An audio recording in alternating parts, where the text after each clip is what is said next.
Folks, Black Star Network is here.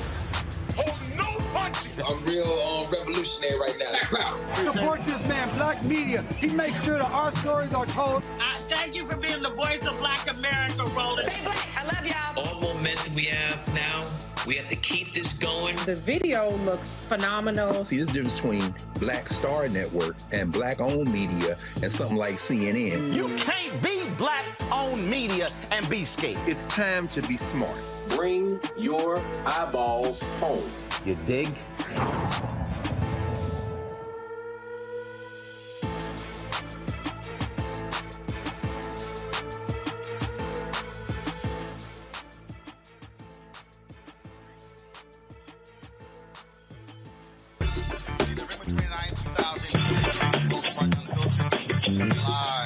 Sandersville, Georgia, on the Black Star Network. 3 days left in early voting all across this state. More than 300,000 folks have already voted.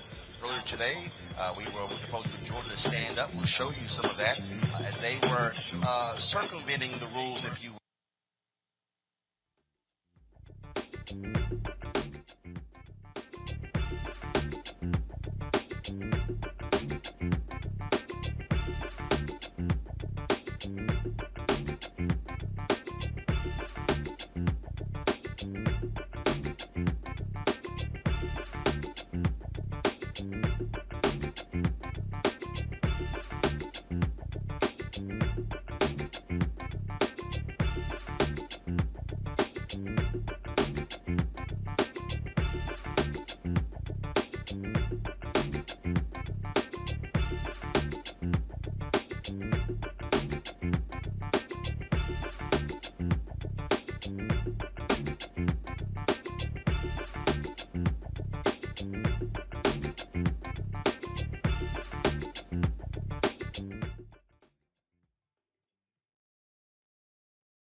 right, folks.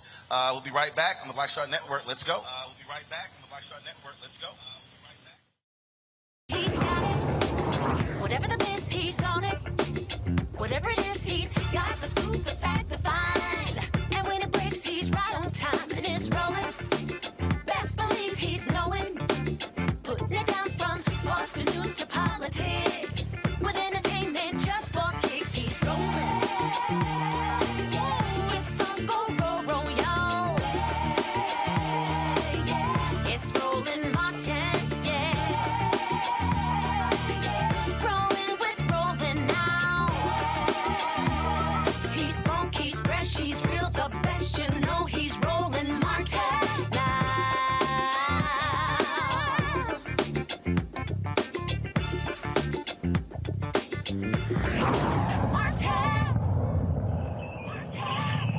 Go.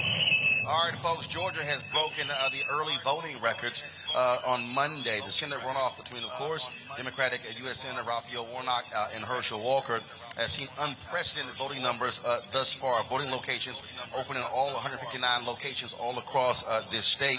Of course, it started early on Saturday after Democrats filed a successful lawsuit. Republicans actually challenged 301,545 people have already voted in person. Now, during the weekend, you saw some polling locations with long waits, more than an hour long. Fulton, DeKalb, Gwinnett County. We also, of course, saw the exact same thing today when we were actually traveling around. We're going to have some of that video for you a little bit later. And so, again, there is significant enthusiasm all across this state as people are voting. And also, a lot of people who did not vote in the general election are voting in this runoff as well. Remember, Republicans in this state changed the law after they lost in 2020, where they actually shrank the runoff period from 2 months to 1 month. And the deadline to actually register to vote in the runoff was the Monday, the day before the general election, which was the next day, because they wanted to keep folks, again, from being able to vote in the runoff. But individuals are very enthused about this, very much engaged. And also, a new poll. First of all, polls come out. Y'all know how I feel about these polls. AARP had a poll that dropped a few days ago showing Senator Warnock with a 4-point lead against Herschel Walker. Now a new poll shows that they are actually tied. This survey was done by Frederick Poll, Compete Digital, AAM Political. It includes 939 likely voters, showing both candidates at 50%. Again, folks, when it comes to these polls, understand when you start breaking down the numbers in terms of how is it weighted, and so that's what you're dealing with. But y'all know how we feel about it. I don't care about any polls because no poll has ever elected anybody. It's really all about the question is who has to turn out, and that's what this boils down to.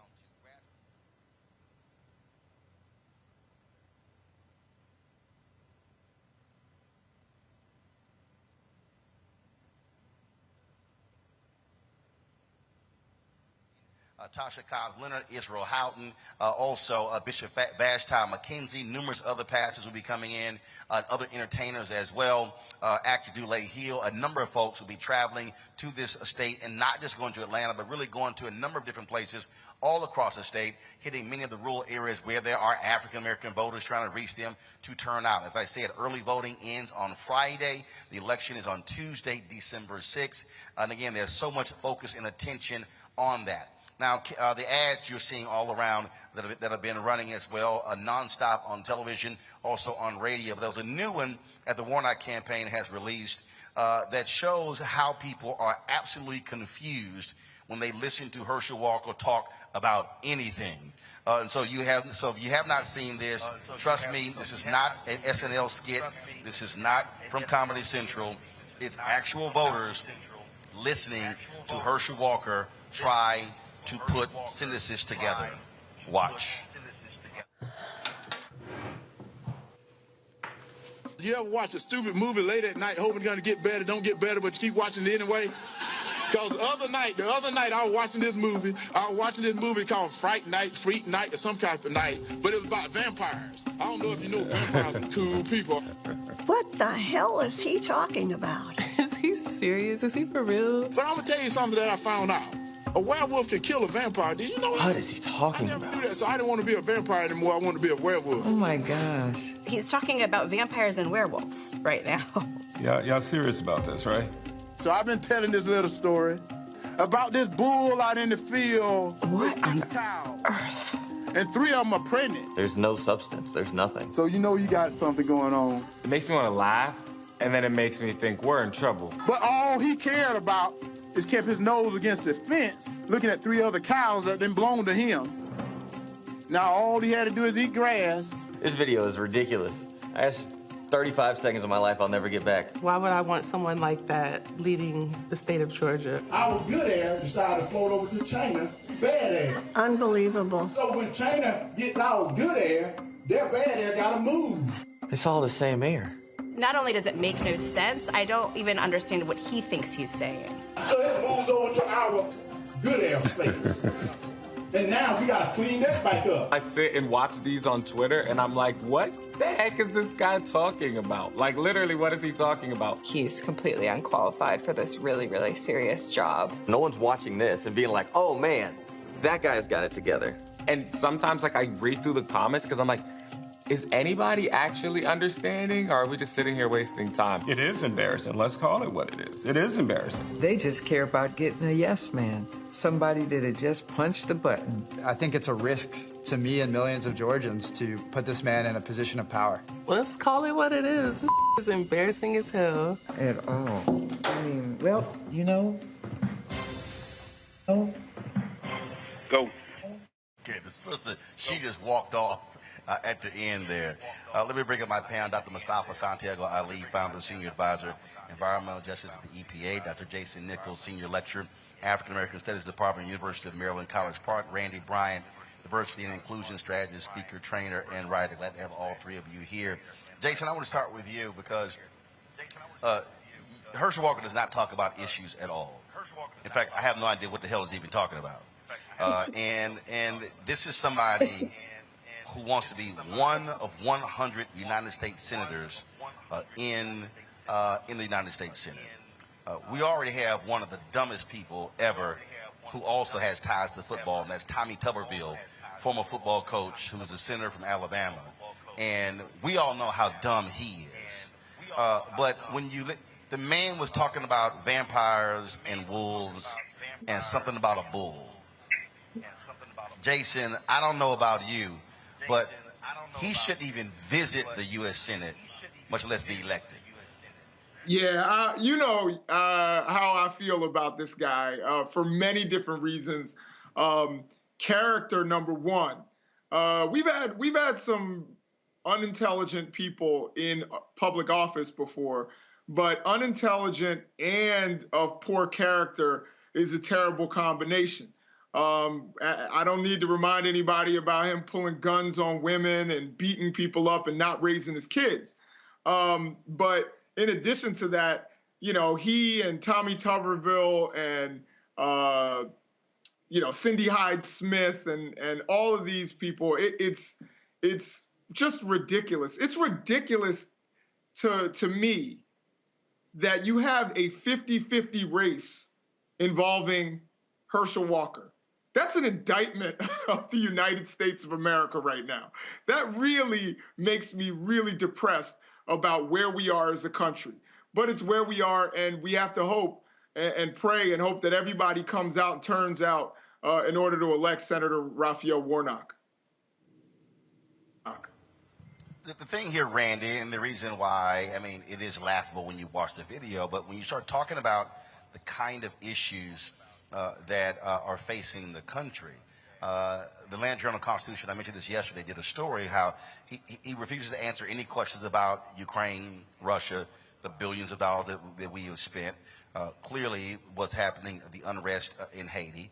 When you talk about the issue of inflation and gas prices, when you begin to talk about Medicaid expansion, when you begin to talk about health care. I mean, we can go on and on and on. I mean, this is somebody who literally his answer to the issue of capping insulin at $35 is people should eat better. Okay? And we could easily say he should speak better. But clearly he's not going back to school. And it's no laughing matter because this is who Republicans have put up. They do not care. They have no problem with him being there because they know that they will be leading him around like somebody who's blind, and he's just going to go, okay, okay, Okay, we know this. We do know it. I mean, it's absolutely obvious that everyone knows that he is unqualified. He can't help lead this country. He couldn't help lead me downstairs to buy a soda. This man is absolutely incompetent. And it's embarrassing that we are a country that we would consider someone like this to lead us. It also shows that the Republicans have no bottom. They just don't care. About this country as they, in a way that they should. They have simply gotten a puppet to move about. And I'm just almost speechless. I saw today, to speak of his character, now another daughter is speaking out about how cruel he was to her mother and how he has been absent in her life. And people are saying, you're just saying that because you're against Republicans. This is his daughter. When your own flesh and blood says that you are the scum of the earth, what else do you need? What else needs to be said? And I am flabbergasted that people are voting for him, that we are sitting here on the edge of our seats, having to pay attention to this extremely tight race. It does speak a lot about who we are as Americans, how we've fallen, and how we have lost what's important. You know, Mustafa, I was sitting here thinking about when that idiot Lindsey Graham was on Fox News saying, the reason they're attacking Herschel because they don't want young black kids growing up being Republicans. And I'm like, no. I know a lot of black Republicans, and I know a lot of them. They are sane, they can talk, they don't pull guns on their wives, they don't lie about working for the FBI, and they surely don't pull out a fake badge at a debate. So this has nothing to do with that. But what Republicans in this state have done, they've said, in order for us to beat a black man, let's go get another black man, and black folks are not smart enough to discern the difference between the two, and I say, show them on December 6th. Yeah. I agree with you 100%. You know, it's really interesting when we look at the candidate that Republicans chose. One, we know that he's a puppet in many instances. We see that when he does interviews, that there is someone to his right and his left in many of those larger sets of interviews that are going on. But then we have to dig a bit deeper because we understand that the Republicans are not serious about engaging with African Americans on the issues that are most pressing to us, and putting up candidates who would actually give real strategic thought to addressing those issues. What we now have is an individual who is very dangerous for both the state of Georgia and dangerous for the country because of all the very significant issues that we have to be able to navigate, with the issues that we're going to have to be able to address, whether it is climate change. There in Georgia, some of the top issues that folks are concerned about are healthcare, as you mentioned, or housing, jobs, inflation, education, crime, and of course, democracy.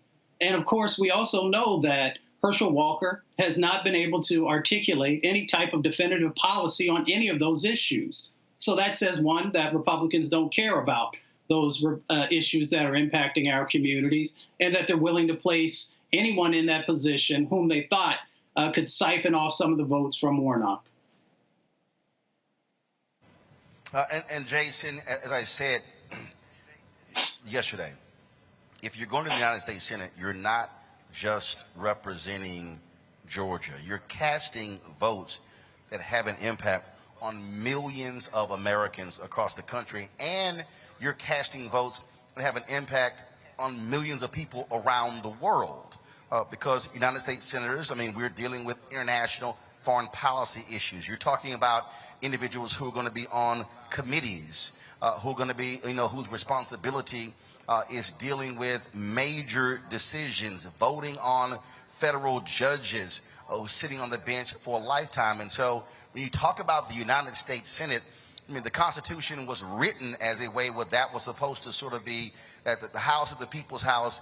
Essentially, that's where the crazies are, and the sober folks, that's where they go for the United States Senate to be far more deliberate. That's one of the reasons why the House terms are 2 years. We vote on them every 2 years, but the U.S. Senate terms are staggered, and they're 6-year terms. And that's one of the things that I keep reiterating, Jason, is that this election is so crucial because whoever wins, they are in that position unless they resign or pass away. They're in this position for the next 6 years. 6 years. That has to be on the minds of every person. Do I want that person representing me for the next 6 years in Washington, D.C.?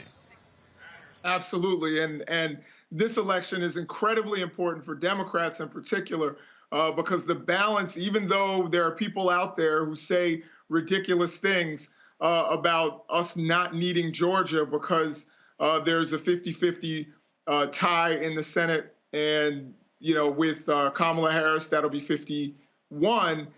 We have to remember that the party is basically at the whim of Kyrsten Sinema. And if you get Warnock reelected, that takes a little bit of pressure off, and we make her a little less important. And it makes it so that some Democratic agenda items can actually get through without obstruction. So this race is so incredibly important. And U.S. senators, as you just stated, with them in their 6-year term, and in particular for these next 2 years, we know after that, I personally believe that Manchin, even though, a lot of people have issues with Manchin, I think he's the best you're going to do out of West Virginia. He could be gone, which means the balance of the Senate for these next 2 years is crucial, incredibly crucial to block an out-of-control House, what could be an out-of-control Republican House majority right now if they get, past some of the hurdles that they have right now.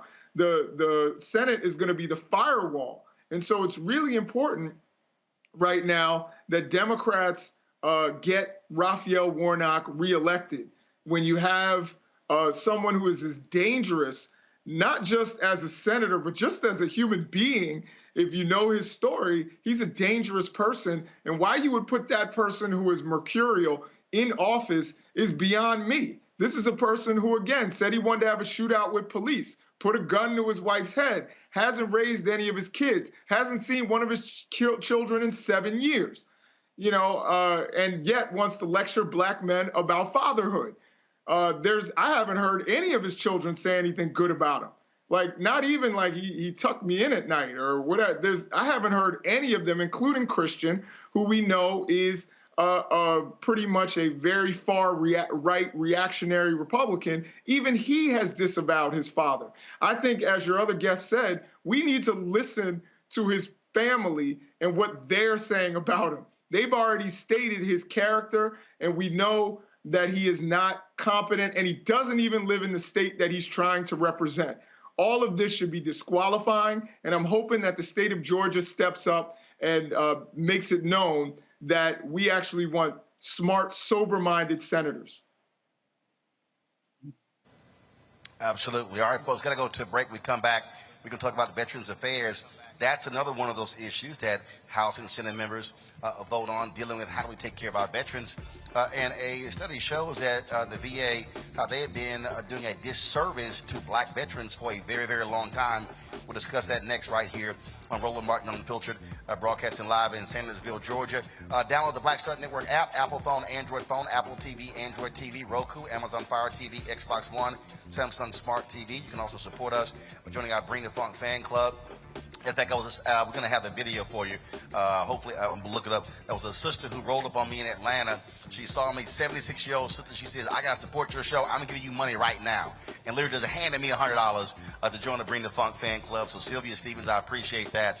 We'll show you that video with her a little bit later. P.O. Box 57196, Washington, D.C. 20037-0196. Cash App, $RM Unfiltered. PayPal is R Martin Unfiltered. Venmo is RM Unfiltered. Zelle is Roland at RolandSMartin.com. Roland at RolandMartinUnfiltered.com. And, of course, get my book, White Fear, How the Browning of America is Making White Folks Lose Their Minds. Available at bookstores everywhere. Somebody tweeted me today. They said, Barnes & Noble showed one copy.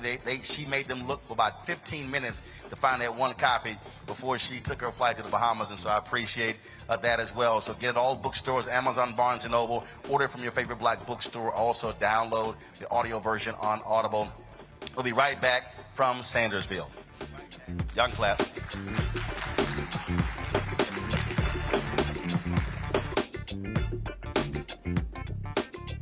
Is it just me?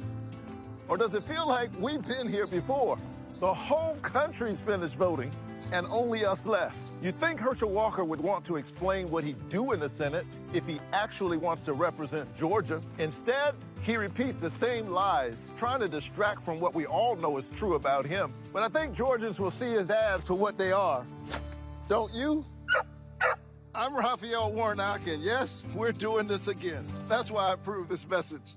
On the next Get Wealthy with me, Deborah Owens, America's Wealth Coach, inflation is on the rise. Interest rates are high. Can you still thrive during these uncertain times? On the next Get Wealthy, you're gonna meet a woman who's done just that, living proof of what you need to do to flourish during these uncertain times. These are times where you take advantage of what's going on. This is how people get rich or richer. That's right here on Get Wealthy, only on Black Star Network. Mama always said all skin folk ain't kinfolk. Georgia, we don't need a senator who's against reparations. Reparations teach separation. Slavery ended over 130 years ago. We don't need this. I am with many police officers. And we sure don't need this. I want to be a leader like him. Walker wants to be like Trump and will fight harder for him than he will for us. We don't need a Walker. Paid for by Black Voters Matter Action PAC, not authorized by any candidate or candidates committee. Next on the Black Table with me, Greg Carr, we welcome the Black Star Network's very own Roland Martin, who joins us to talk about his new book, White Fear, how the browning of America is making white folks lose their minds.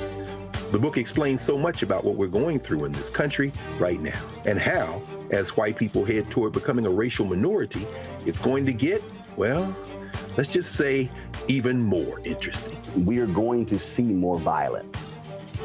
We're going to see more vitriol, because as each day passes, it is a nail in that coffin. The one and only Roland Martin on the next Black Table, right here on the Black Star Network. Hi, I'm Israel Houghton. Apparently the other message I did was not fun enough. So this is fun. You are watching Roland Martin, my man, Unfiltered.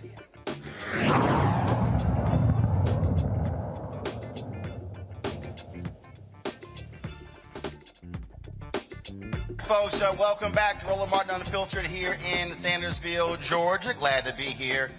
We'll be chatting in a second with some panelists here about this election, what's happening in this state. Glad to see you folks out here as well. Good to see y'all on this Tuesday night. Folks, a black Vietnam veteran is suing the Department of Veteran Affairs for racial discrimination on behalf of Vietnam veteran Conley Monk Jr. Yale Law School's Veterans Legal Services filed a federal lawsuit alleging Monk was repeatedly denied benefits because he is black. The National Veterans Council for Legal Redress obtained records from Veteran Affairs and found the denial rate for disability compensation was 5.3% higher for black veterans. The racial disparity for average acceptance rates was 6.8%. Joining us right now is Adam Henderson and Michelle Frayling from Yale Law School's Veterans Legal Services Clinic. Adam and Michelle, thanks a bunch. So this discrepancy, how does the VA explain why blacks are being denied at a higher rate than white veterans? Hi, good to see you tonight. So the VA hasn't really responded yet. They have administered benefits in a racially discriminatory way for the past, we have data for the past 20 years, but prior to that, there have been widespread speculation that the VA was administering benefits in the VA system. So we're trying to make Conley Monk, our client, whole for being repeatedly denied over the span of his entire life, pretty much, veterans benefits. So this lawsuit is really important in making sure that he's made whole for the harm that the VA caused him. And Michelle, since y'all done this, have you heard other black veterans talking about their experiences with the VA department? Yeah, so Michelle unfortunately can't join us tonight. Michelle, unfortunately, you just got me, unfortunately. But so, yes, we've actually had an outpouring of black veterans who have reached out to us and who have said, this same sort of thing happened to me.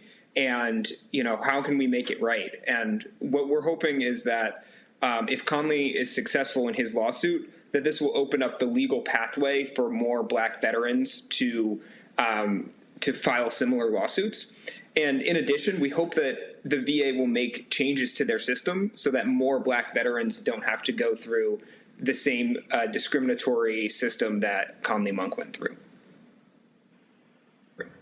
I mean, this sort of reminds me of the NFL concussion lawsuit, where they were using race norming and how black players were being denied.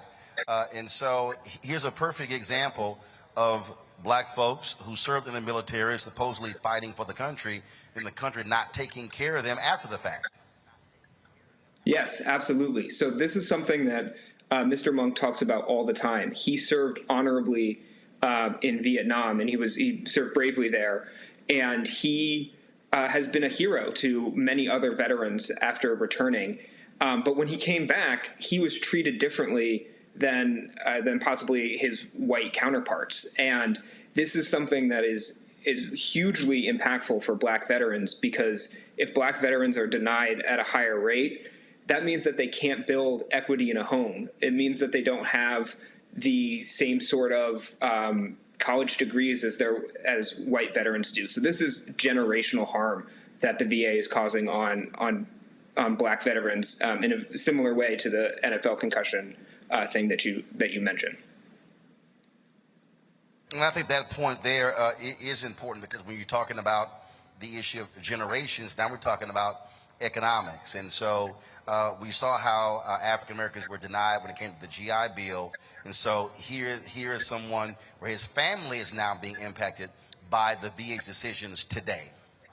Absolutely. And so it's a multi-generational harm that the VA caused. And Mr. Monk also filed an administrative claim on behalf of his father, Conley Sr., who served in World War II at the beaches of Normandy, the exact type of veteran who is maintaining our freedom. However, when Mr. Monk Sr. got back, he was again denied benefits by the VA.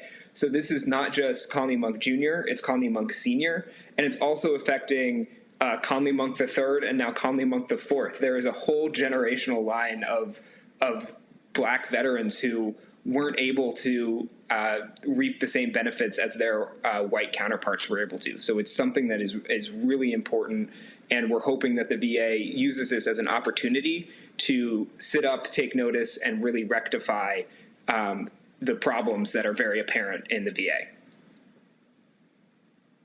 So if folks want to reach out to you with this lawsuit, how do they do so? Right. So right now, this claim is just on behalf of Conley Monk Jr., so it's not a class action or anything like that. However, we would encourage other black veterans to take a look at Mr. Monk's lawsuit, which is on the Yale Veterans Clinic website, and they can file similar administrative suits, and to keep an eye out for how this claim resolves itself. And if this goes as we'd like it to, then hopefully Mr. Monk will provide the legal pathway, and other veterans can file similar claims to him. All right, then. Adam Henderson, we appreciate it. Thanks a lot. Thank you so much. Thank you so much. Folks, here's what Veterans Affairs Press Secretary Terrence Hayes said. This issue is unacceptable disparities in both VA benefit decisions and military discharge that is due to racism. We're actively working to right these wrongs. We are ensuring that our claims process combats institutional racism rather than perpetuating it. Mustafa, I want to start with you. During the 2016 campaign, also 2020. You often heard Mike Pence decry and say, oh, institutional racism did not exist. Of course, we know Donald Trump said the exact same thing. This is also a constant thing from Republicans as well. This is a perfect example of, we talk about institutional racism, and you literally have one party that believes it doesn't even exist, whereas you have Democrats who say, no, it is real. Yeah, well, we know Mike Pence and his party aren't going to think that racism exists because it hasn't impacted them in the same way that it's impacted communities of color. You know, it's interesting that sometimes we don't understand the significance and the scale of the impacts that are going on in relationship to what's happening with our veterans. We have over 2 million Black veterans in our country. Going all the way back, there's still a few folks who are still around from World War II, all the way up to our latest sets of wars. So even if it was 10% of the folks, you know, then we're talking about 200,000 or 5%, 100,000. And of course, as was stated, you know, it ties into the generational wealth, but it also ties into power and people being able to actually make the differences inside of their families and inside of their communities. Now, my question is, because when I worked on Capitol Hill, I actually worked on veterans issues, and I heard some of the stories, and then I had the stories in my family. Where has the Inspector General been in making sure there's been real accountability? Because these issues have been raised for a number of years now, and I'm glad that Yale is stepping up and taking the mantle and moving forward. But we also have to ask why this hasn't been addressed in the past. You know, Randy, you work in DEI, and just like, again, you have Republicans who cannot stand, they love, you know, disparaging woke, blaming corporations and saying we've got all the military being woke. They've criticized the first Black Secretary of Defense, Lloyd Austin, saying the exact same thing. But you notice you always hear Republicans love talking about the military, kind of quiet about these Black veterans. Well, of course they're quiet. And of course they want us to be asleep. I mean, the opposite of woke is asleep. They don't want us to have this information.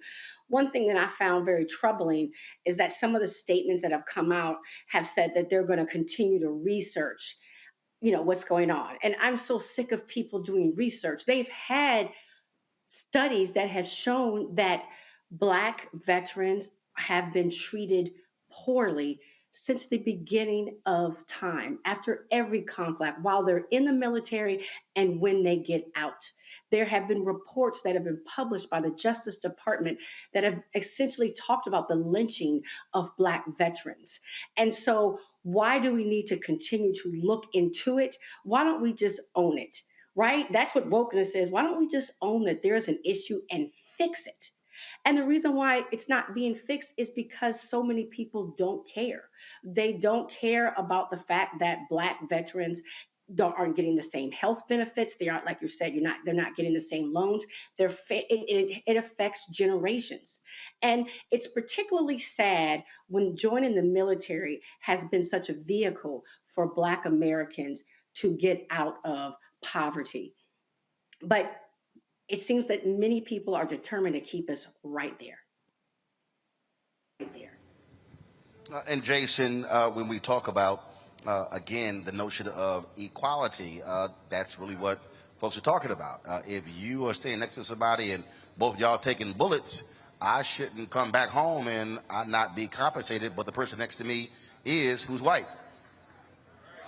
Right. This is an issue that really means something to me. My mother served, you know, her brother served. I have so many people in my family who have been in uniform, and some of my best friends have just come home from war just a few years ago. So this is something that I take very personally.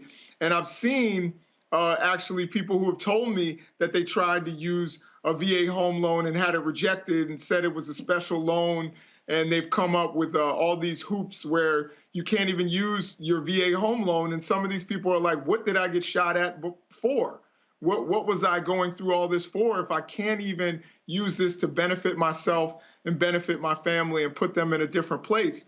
I hope that this moves forward into a class action suit, that they find other veterans.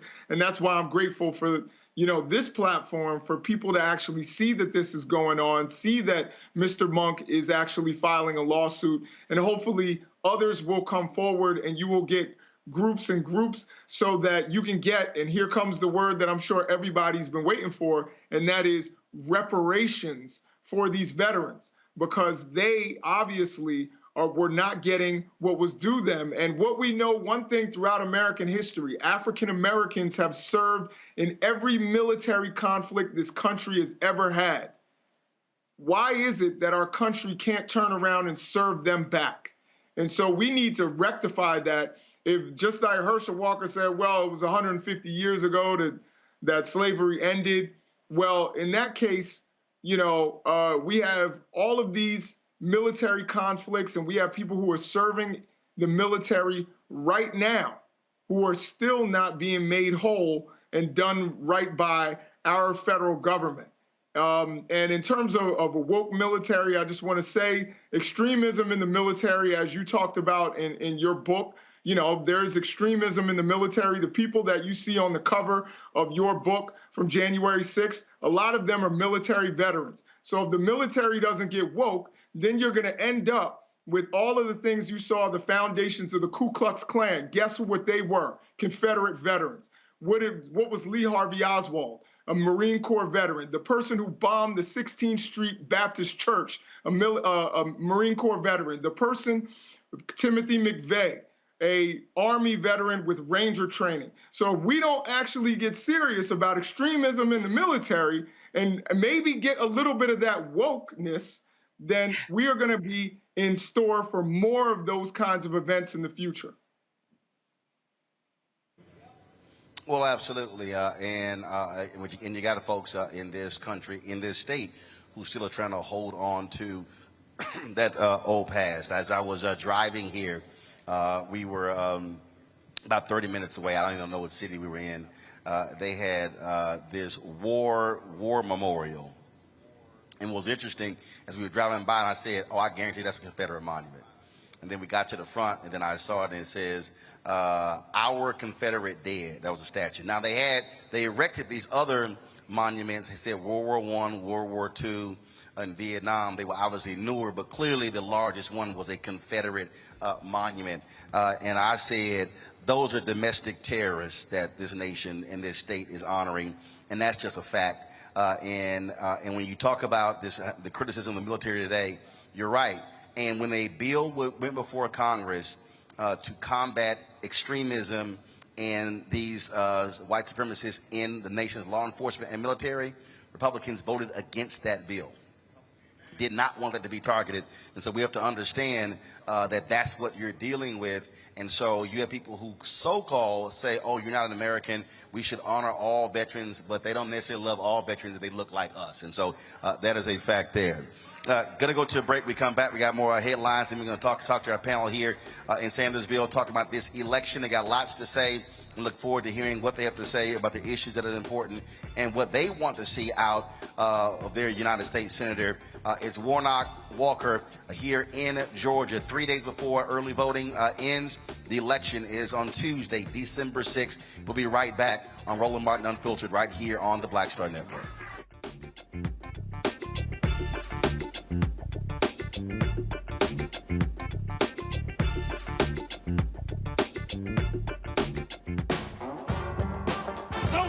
November 8th. We can vote today, y'all. Early vote started this week. We're on Savannah State University's campus. We will be dorm storming today, giving out treats for everyone. We hope to see everyone at the polls when it comes to November. If you believe we got power, let them know. Make some noise. Put a fist up. I need to see a fist in the air because we got power. Come on, you put it up. Come get your shirt. We're out here in the streets of Savannah, Georgia. James, do not forget to go vote.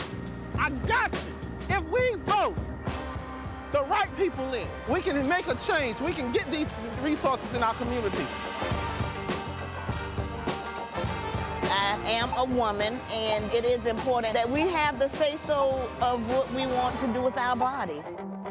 We're concentrating on entrepreneurism, providing young people with resources and training that they need in order to change their trajectories. We want Black down.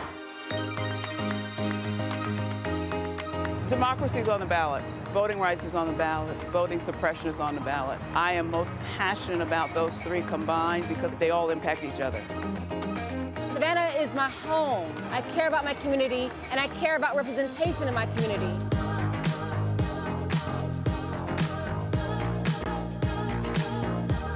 Our voices are still going to be heard no matter what kind of obstacles try to come up against us to stop us from voting. We're still going to be standing our ground.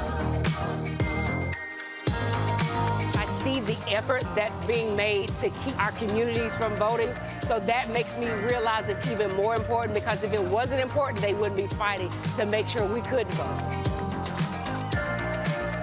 This doesn't stop this year. This is a forever movement.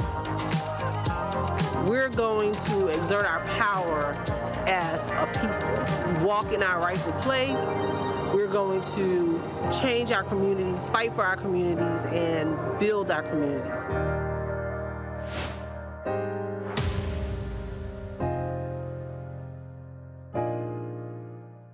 On the next A Balanced Life with me, Dr. Jackie, 'tis the season, tree trimming, party going, and gift giving.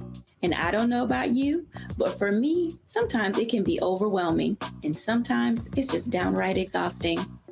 Surviving the holiday season, we've got tips for you for staying sane, solvent, striving, and thriving, and sometimes keeping a little money in your pocket. 2 things just out of the gate: set boundaries and set a budget. On a next A Balanced Life right here on Black Star Network with me, Dr. Jackie. Hi, I'm Teresa Griffin. Hi, my name is LaToya Luckett, and you're watching Roland Martin Unfiltered.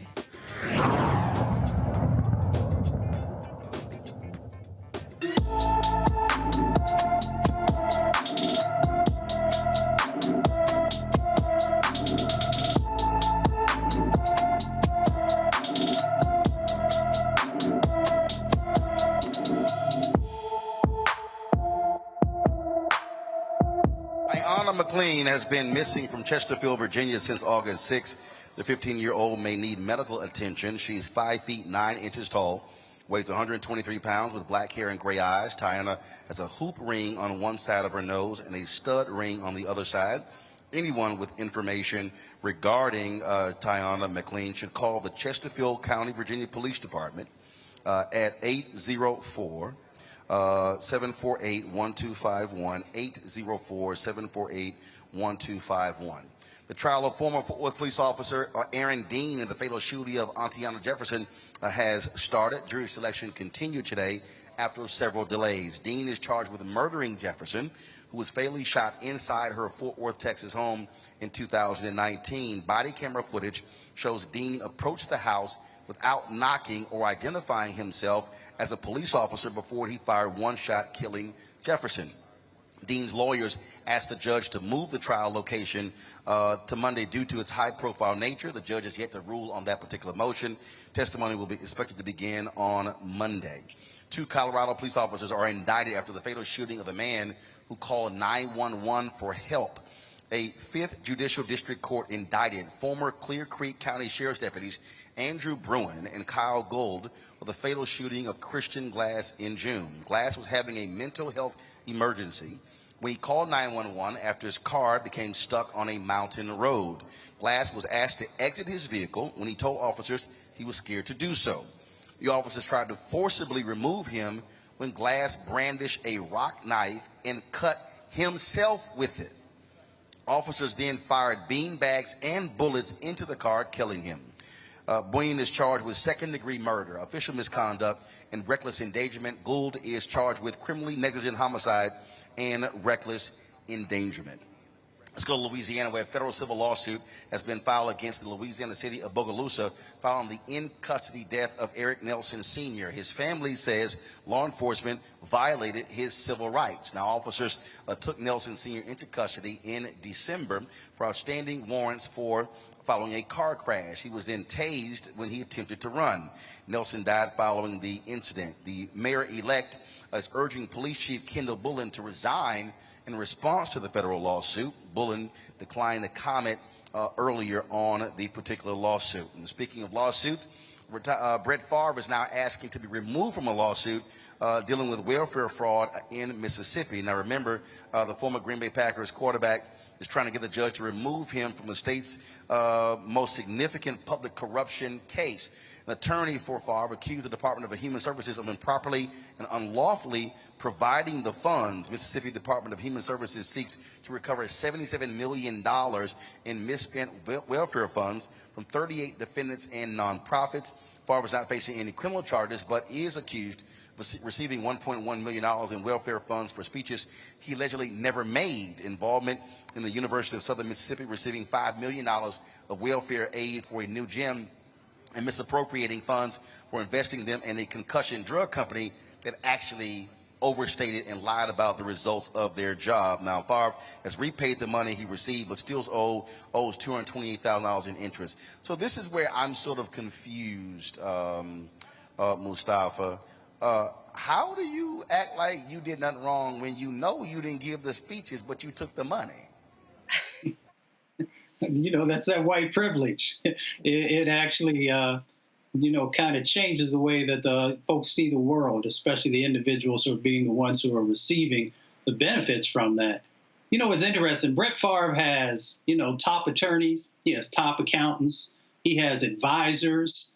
So when he says that he didn't know, I find it hard to understand and to believe that that's even possible when you have those types of individuals that are surrounding you. You know, my grandmother says, when you know better, do better. Evidently, he's just now finding out what knowing better is. So a part of being able to do better is actually being held accountable for all the folks that you took resources away from when you received those, when others who probably needed them so much more, especially in the state of Mississippi. It's amazing, Randy, to listen to all of these people provide all of these excuses when they were knowingly using money meant for the poorest of the poor to help rich white folks like Brett Farve. And I don't think he's alarmed by it, because I think that it's business as usual. I think that when you are in that network, the old boy network, where you used to making deals, it's just a way of life for them. He very much knew what was going on. He's not, just like you said, if you know you haven't made speeches that you're getting paid for, you're aware of that.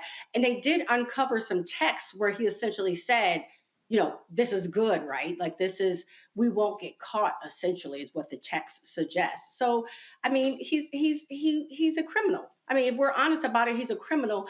And it really just, when you're, like you said, stealing from the poorest of poor. I mean, people in Mississippi do not have water. I mean, yes, there's been attention paid to it because of Deion Sanders, but the water crisis is nothing new. And here this man who's already wealthy is stealing money. It's just not right. Jason, again, looking at this, it shows you just how nonsensical this is, but it also shows you how Mississippi actually feels about the poor. Well, they have the highest turn down rate in any state. They very rarely actually reward folks or award folks federal money. Yeah, I'll tell you what really frustrates me about this, Roland. Number one, I know that Brett Farve, with the connections that he has, he could pick up the phone and make probably 3 calls and raise $1 million. He didn't need to do this. You know, he could, you know, for these gyms at Mississippi, at Southern Mississippi, he really didn't need to do this. He could have made a couple phone calls and people would write him checks. He's Brett Farve. He's connected that way. People want to be close to athletes. There's no question he could have raised that money really easily. The other thing is, I recall Jameis Winston stole allegedly something like $20 worth of crab legs. And the media went after Jameis Winston like they had the knives out for that guy, like he had stolen from welfare. But instead, Brett Farve has kind of crept under the radar. He still owes $200,000 and still won't pay. And, you know, is trying to get judges to drop, you know, any kind of lawsuit, so he has no accountability. But yet the sports media has moved on.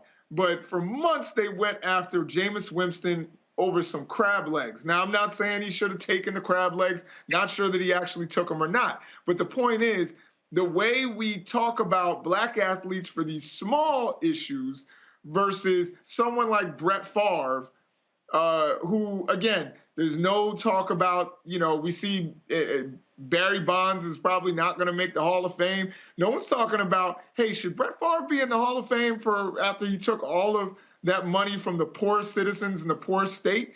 I haven't heard anybody think about that. All of a sudden, it's all about what happened on the field. So, all of this kind of frustrates me. But, these are the things, as Mustafa said, that people like Brett Favre seem to get away from. And I don't even know if we can call Brett Favre white. He looks pink to me. He's always looks flushed. But whatever he is, he seems to get away with these things. The orange is he's a big Donald Trump supporter. Yes. Right, exactly. Right, exactly. There you go. All right, Jason, Randy, Mustafa, I appreciate y'all being on today's show. Thank you so very much. Folks, when we come back from our break, we're going to talk to our panel here in Sandersville, Georgia, about this campaign, what they're seeing, what they're hearing. And I definitely want to know how folks, are people in this city excited to vote, and what is happening? Are folks really focused on this runoff election between incumbent Senator Raphael Warnock and Mushmouth? We'll be right back on Roland Martin Unfiltered on the Black Star Network.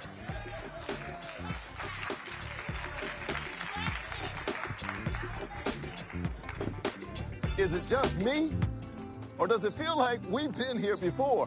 The whole country's finished voting, and only us left. You'd think Herschel Walker would want to explain what he'd do in the Senate if he actually wants to represent Georgia. Instead, he repeats the same lies, trying to distract from what we all know is true about him. But I think Georgians will see his ads for what they are. Don't you? I'm Raphael Warnock, and yes, we're doing this again. I am on screen, and I am representing what a black man is to the entire world that's gonna see this. And this might be the only black man, a representation of a black man that they see. Right. So I am responsible. Right. For how they see black men. And it's my responsibility to, if I am not playing an upstanding, honorable, someone with a strong principle or moral core, to make sure that this character is so specific. Right. That it is him, not black men. And I wish that more actors would realize how important their position is as an actor of color, playing people of color on screen. Because there are people that see us all over the world in these different images that we portray. And not everyone knows black people to know. Yes. That's not all.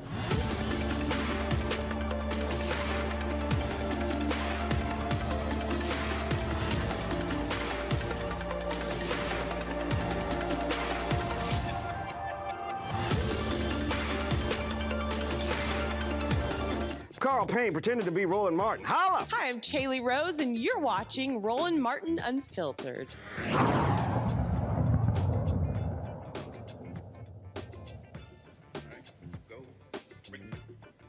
All right, folks, welcome back to Sandersville, Georgia. Glad to be here. Got to see folks out here. They still out there waiting on their wings? All right, y'all, so all the seats were filled, and all of a sudden somebody came in, they said, wings ready, and half the folks left. So there's a food truck outside where they're getting their hot wings and their French fries. And so I'll pass up on the fries. I had my salad earlier because, when you're on the road, you can't be trying to sit here and you can gain weight real quick. So I had the salad early, but I'll hit the protein later. So I do the wings, but we'll leave the fries. All right? So let's introduce our panel here. Let's see. First off, on the far left over here, Quentin Howell, host of Love 103.7, chairman of the Baldwin County, Georgia Democratic Committee. Cassandra Worthen-Jackson, community activist, owner, Reliable Transport, Level Up. First of all, how many titles we got here? Okay, we got Reliable Transport, Level Up Tax Prep, and Saucy Seafood and more. What's more? We already got 3 different things right here. Tabitha Johnson Green, Democratic nominee for Georgia's 10th Congressional District. Christy Jenkins, Washington County, Georgia School Board, District 2 elect. David Lucas, Georgia Senator, District 26. Good to see him. We were down where we was, Statesboro and Swainsboro. He was with us. Marion Warren, President, Hancock County, Georgia Democratic Club. Helen Butler, Executive Director of the Georgia Coalition for the People's Agenda. Lakeland Barnes, County Coordinator, Georgia Shift. All right, glad to see everybody here. I started with this last night, and I would love to get just y'all thoughts on this. Folks, let me know if y'all have that. Get that soundbite ready when Mushmouth was talking about 18 to 30-year-old voters. And it is still unbelievable to me to listen. I don't know who Herschel Walker was talking to, but to listen to them complain about voters born after 1990, and the man literally said that they have not earned the right to change this country. Y'all got the video ready? If y'all got the video ready, go ahead and press play. We got it. All right, press play. How do you feel about people that want to change America from when you and I were kids? I mean, there's, we have, I guess it's 80 to 90 or 70 to 80 million people in America that were born after 1990. So these are kids who grew up, when they were 10 years of age with the real beginning of the computers and the internet at home. So they don't know the world that we know pre-internet. They don't know that the bullying was not really, we may have been bullied when we were kids, in a class or teased and things like that, but not the type of culture that these kids have with the internet today. What do you say to those kids and those young people that are voting? Well, first of all, they don't know that the grass is not green on the other side, that they think they're somewhere better. And if they know another place is better than the United States of America, my thing is, why don't you go there or tell me, let me know who that is, because I can tell them right now that's not. I think our biggest problem is we've not shown our kids that most of the people today hadn't earned the right to change America. And what I mean by that, there's people that have died or not given their life up. There are people that have given their life up to this flag. They've given this life up for the national anthem. They've given their life up for our freedom and these liberties that we have in this country today, and we're taking it for granted. Well, I don't want that to happen. And I'm saying, and I'm not being tough, I'm saying, if you know a place better, you go there, but you lose your citizenship here in the United States of America. And then when you come back, you got to come back legally, like we should be defending the border.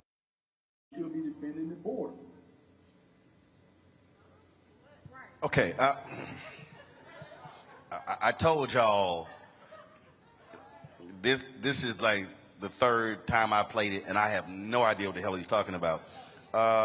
Lakeland, I'll start with you, because what offends me the most after hearing it again, when he said, people have died for our rights and freedom. And I'm sitting here going, you mean like Jimmy Lee Jackson and Selma? You mean like Cheney, Schwerner, Goodman? You mean like the folks who were beaten? You mean what Bloody Sunday? We can go on and on and on. And those were young people. When we talk about the children who were hit with the fire hoses and the dogs in Birmingham, we can talk about the Albany movement that took place here as well. We can talk about the Nashville movement. We can go on. We can talk about North Carolina A&T and the boycott starting there of lunch counters by 4 college freshmen. Those were folks who were in the same age group. And so really what they are offended by, they are offended that there is a generation of people who do not like what has happened in this country, and they have rejected largely Republican policies. Hello, can y'all hear me? Can y'all hear me now? Okay, that's better, I think the thing that upsets me is the audacity of him. to say, that we don't have a right to change the country when we're the ones inheriting the country. So we're going to be the ones who live, because he's 60 years old. The average lifespan for a male in America, especially a black man, is no longer than 80. So for you to say that we don't get to change this country when you're not going to be the one to see the repercussions of your actions is baffling to me. And I think that also speaks to how young people don't feel comfortable enough to vote now. When you tell us we don't have the authority to change our country, when you tell us that our voice doesn't matter, we take that and we run with it. Because if you're telling us our voice don't matter and then you suppress our votes, you're not just telling us, but you're showing us that we don't matter. And if you want to see a different America, you have to include young people, because we're the ones who are going to build the infrastructure. We're the ones who have the energy. We're the ones who can go and do the things that our older people cannot do. You all give us the wisdom, but we put the power behind the wisdom. So when you neglect us, you're neglecting not just us, but the generation before us. And so for him to say what he said just lets me know that he's not a progressive person and that he's not even someone who actually cares about bettering America. He simply cares about pandering to people to get votes. Because what he said did not make a lick of sense. And so coming from a young person, I just think that Herschel Walker is not the best idea for Georgia, because Georgia has shown itself to be a progressive state. If we choose him, we'll be a regressive state. And I don't think that's what Georgia wants. But Helen,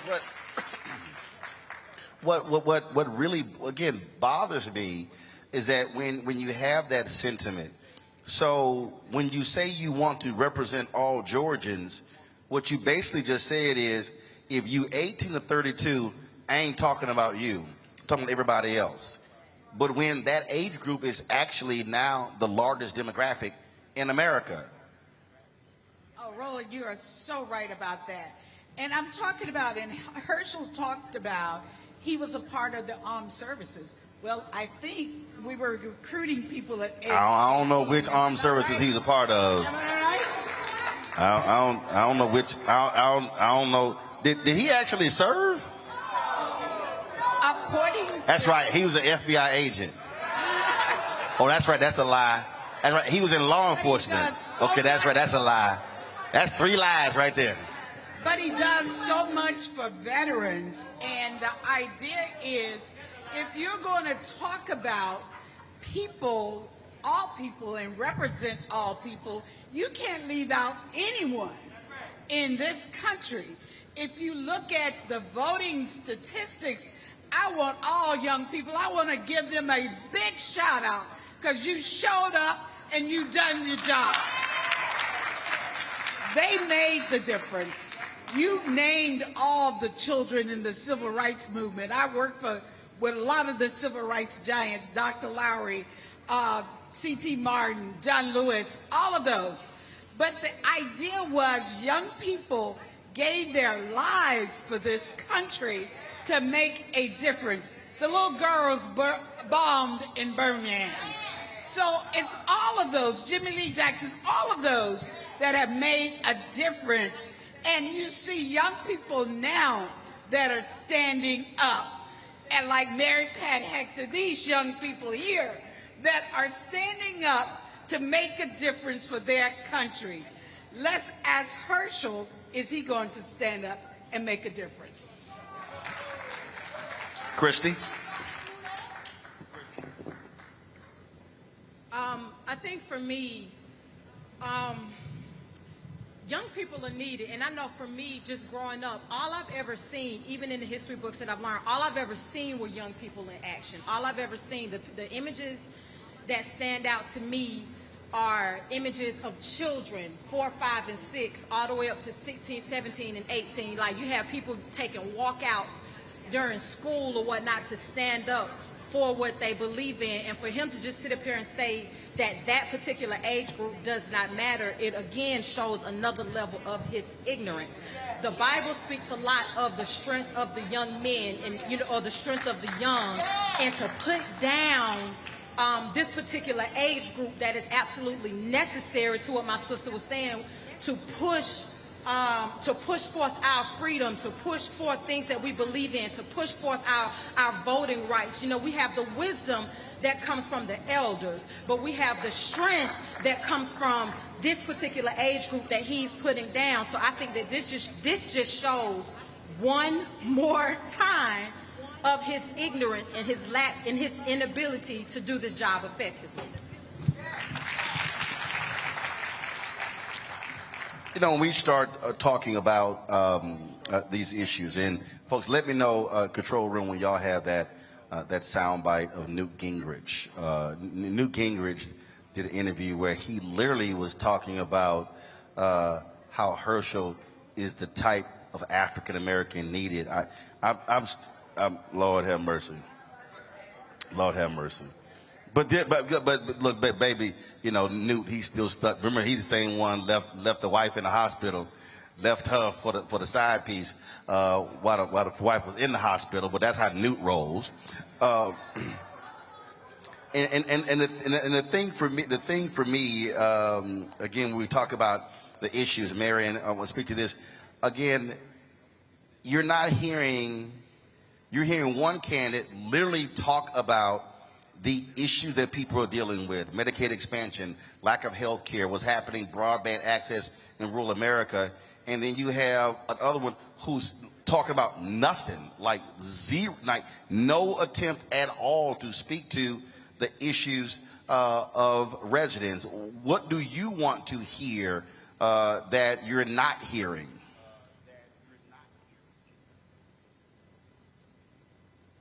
Marion?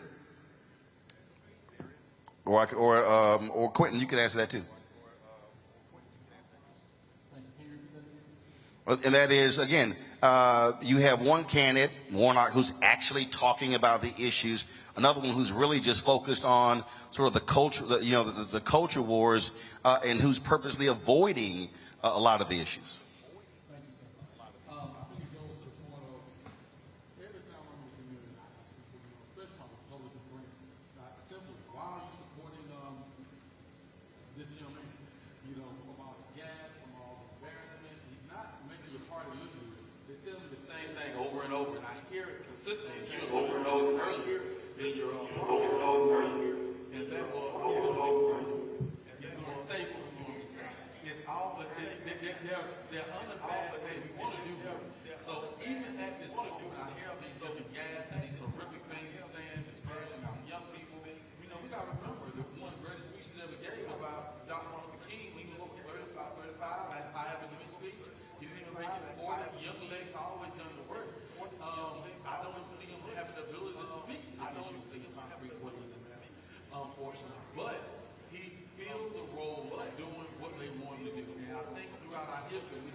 Whatever boss say, we're going to do. Well, what did he say first before we do it?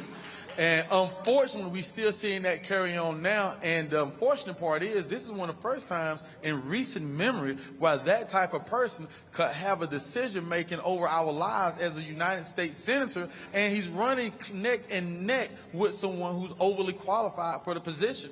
The sadder part to that for me is we didn't have more people who look like me, who feel like this, come out and keep us from being in the runoff a few weeks ago. Right. I don't know if the problem is on Herschel Walker or his supporters, or the problem might be Warnock on my people. Was it 49.42? 49 to 48%. Yeah, well, like I said, it was 49.42, and he Yes. picked up again just another half a point. He wins. Yes, sir. So where does the problem and the onus go? I mean, at some point, I expect the Du Bois, I expect Mr. Walker, I expect that side to do what they're doing. But I have to look and see what I expect from my side, what I expect from my people. I'm looking for some room full, some standing rooms only. What was the turnout here? Here in Washington County, the African Americans voted at 48%, and the Caucasians voted at 49%. But Republicans won this county by 52%. Hold on. See, you went too fast. Oh, I'm sorry. So, okay, so I like to deal with numbers. Yes, sir. And so, how many people in this county? Ms. Mamie? 25,000. Is that eligible voters?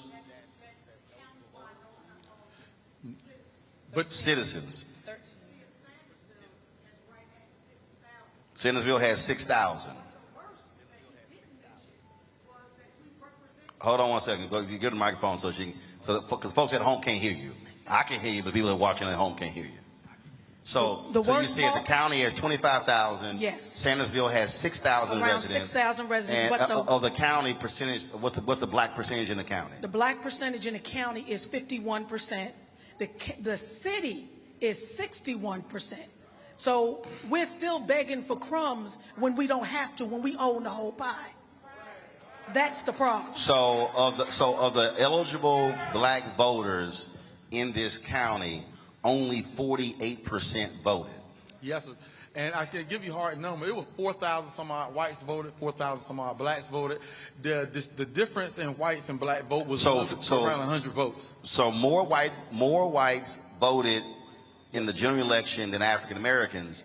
While there's more African Americans. But there are more African Americans who are registered Yes, sir. in this county. Yes, sir. Yes, sir. See, that's the thing, David, right there, that I keep harping on my show, and that is when we actually vote our numbers, we change elections. If we are voting at 65, 70, 75%, because the reality is every election, in terms of nationally, there are more white voters than everyone else. Last election, it was about 71% of the total electorate were white, which means that we have to over-index, meaning we can't vote the same as them. If we vote at 65, 70, 75%, we change elections. And so, what does it take to, your thoughts, to get us there? I mean, is it a matter of, again, just, more grassroots action? But what is it to get us there? Because there's no way in the world you should have a majority, but then you don't have a majority of the folks voting.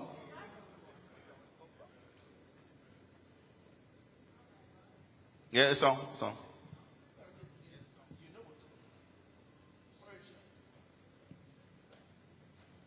All right, let's switch. Let's take the second microphone right there. Now, y'all test out with microphones? What we've got to do is turn out like we did back in the days when the dog was sick on us. We marched and said we ain't gonna let nobody turn us around. We were serious then, and black folks knew the dangers of it, even though it wasn't so-called all educated people. There were people who were maids and janitors that they couldn't afford to lose a job and were sick and tired of being sick and tired. And I always said, boots on the ground, where you knocking on doors and finding out whether John voted or whether Miss Jane voted. You get them and you haul them to the poll and sit there with them, go in there and vote, and if you need some help, I help you. But more than that, Roland, we looking at a person. I cringe every time I see him on television and they put a mic in his face. I played football, and I was pretty good at it. But I got a concussion. Right. I got a concussion. I got knocked out. It took me a while to get over that, about 3 or 4 days. What I think is wrong with Herschel, he's got a concussion, and it's a lingering concussion. I want to stay on this point in terms of, again, mobilizing our folks. So what is happening? Okay, so those were the general election numbers. What is happening right now in terms of what is happening here? Let's see here. First of all, let's see. Cassandra, you haven't spoken as well, and I think Tabitha, you haven't spoken. So I want to hear both of you. What is happening now? Are folks aggressively? You can pull the numbers up and see who didn't actually vote. Is that happening? And how are folks responding? I think folks are aggressively voting, and they're excited about this runoff. So, as judging by the numbers and the record-breaking numbers we've had in early voting so far. So people are excited, especially our 18 to 24-year-olds. They're coming out in record numbers because they're realizing the importance of voting, and they're realizing that the vote is our voice, and that they can change the trajectory of future generations to come by voting. I hate to be a Debbie Downer, but I believe in saying what's true. young people are not excited. Let me take that back. Statewide, maybe they're excited about voting, but not here where I live. And I'm most concerned about what goes on where I live, because this is where my children live, and this is where they're going to be affected most. 2020, no, in May, there was 1,900 people between the ages of 18 and 41 or 42, I think, that did not vote. I had the list, and I went down the list. Most of those people, I think we probably counted about 30 that did not look like us. And so the rest of still 1,900 people that looked like us that did not vote. I don't know what it's going to take to get our people to get excited about voting. Yeah, I know that we have a lot of politicians who, when they're running, when they put their name in the hat, you can't turn for them. They're offering to buy you lunch, they're offering to buy you dinner, but then as soon as they are voted in, you don't see them until it's time for them to be re-elected. So I want you to stay there, though, because the thing that I keep saying is that the election is the end of one process, is the beginning of another, which means that if we can't just be mobilized to vote, we have to stay mobilized to then put pressure on them after the election is over. Right. And so that's where, to your point, what is required of us, and I've heard people say, well, other groups don't have to do that. Well, that's actually not true. I've seen, I was talking to a brother, he just got elected mayor in North Carolina, a town that was 90% black with a white Republican mayor. And yeah, and he beat him, got 75% of the vote. Small town, I think it was Enfield, North Carolina, and he literally said, we didn't even show up to the city council meetings. And African Americans, super majority in the city. And so I think that's a part of it as well, keeping people mobilized and saying, no, we got to be at school board, got to be at city council meeting, county commissioners meeting, got to be going to the state capitol as well. And so if you saw that list of 1,900, okay, well, who then is trying to reach them? And give me an example of what those conversations are like, because again, it's sort of like you got people who are saying, well, things aren't changing. Yeah, but you aren't doing anything to actually change it. So you're complaining about it, but you're doing nothing to actually fix the problem. Is that happening? Are these conversations happening? Is there an effort to reach them, to talk to them? Yeah. Well, I can say. She said yes. Somebody down here said no. Okay.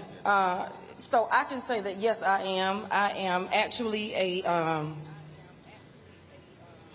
I serve right now with the Georgia Democratic Party, but that's as much as I can say from that on that. I organize with the NAACP, used to organize with NAACP, with our local Democratic Party, and we push heavily, hey, let's get out the vote.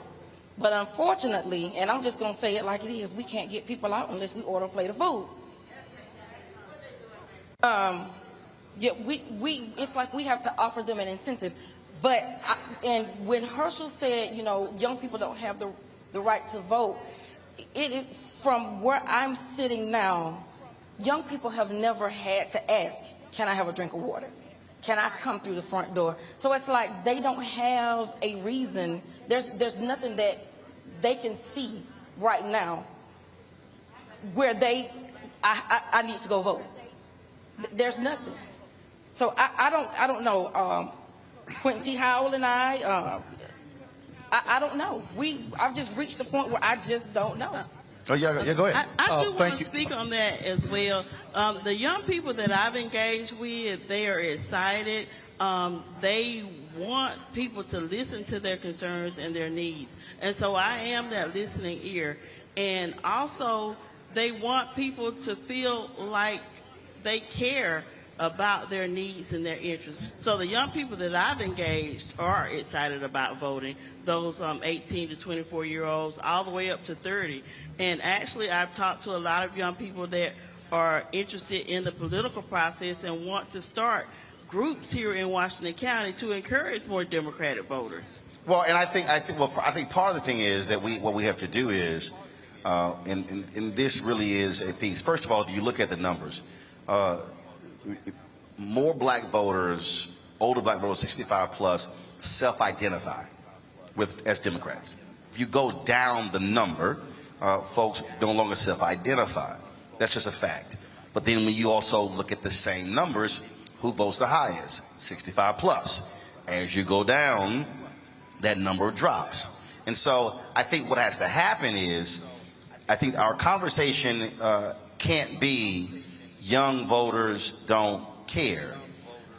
That also says to me that those who birthed them did not also do what they were supposed to do, which now means we now have to not have a they don't care about voting conversation, but have strategies on what we have to do to get them to care. You want to go ahead and speak? Yes, sir. You stole part of my thunder, because I think we forget what a young voter is. I think we completely forget that is.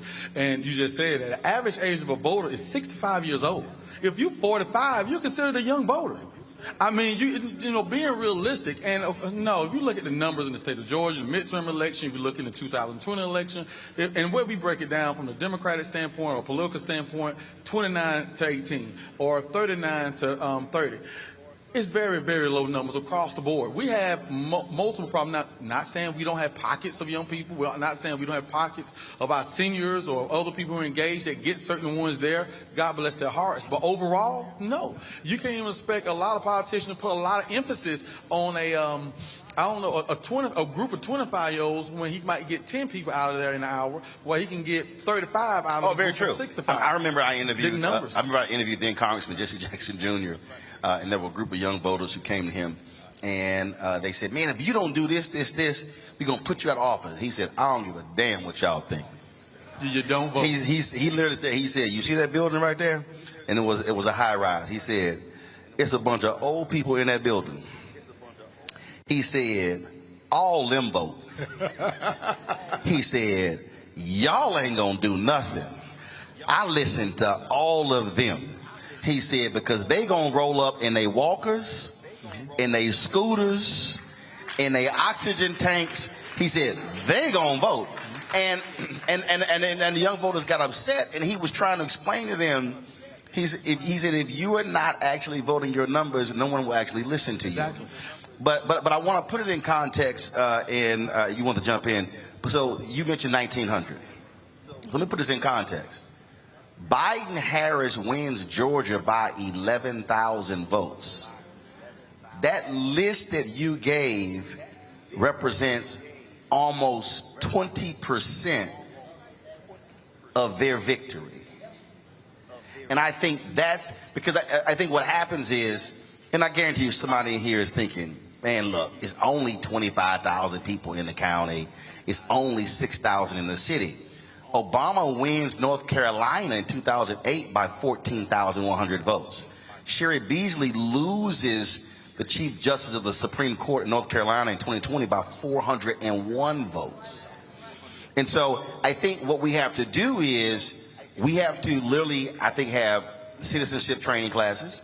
I think we have to go back to the basics, and we got to stop assuming that people learn civics in school, because on my show every day, I'm walking people through who have no idea how this is connected to this, is connected to this. I think the education piece is a part of that. Go right ahead.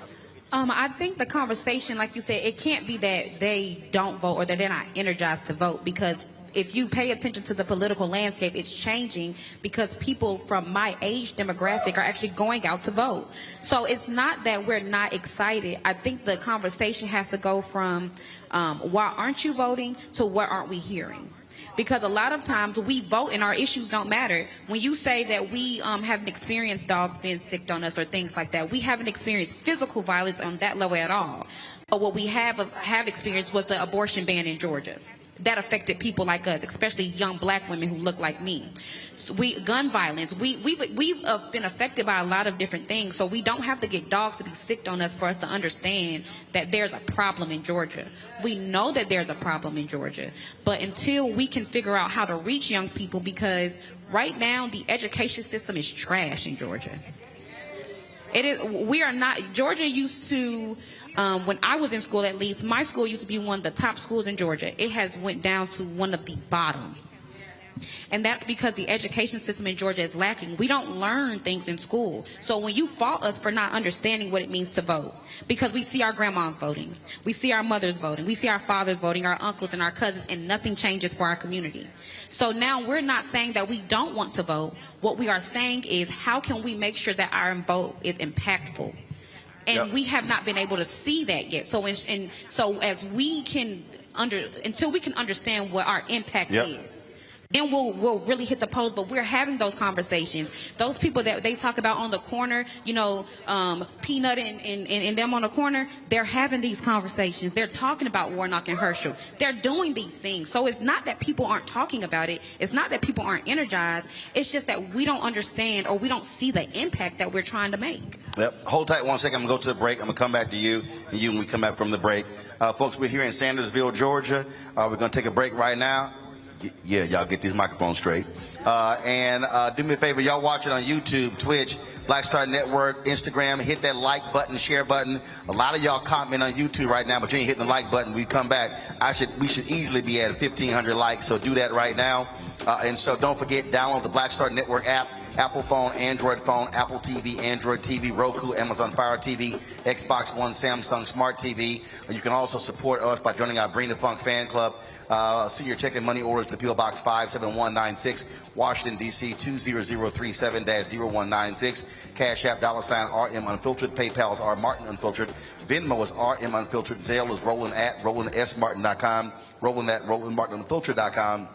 And you can also get a copy of my book, White Fear, How the Browning of America is Making White Folks Lose Their Minds. Available at all bookstores. Download it on Audible. And you can also order through your favorite black bookstore. We'll be right back.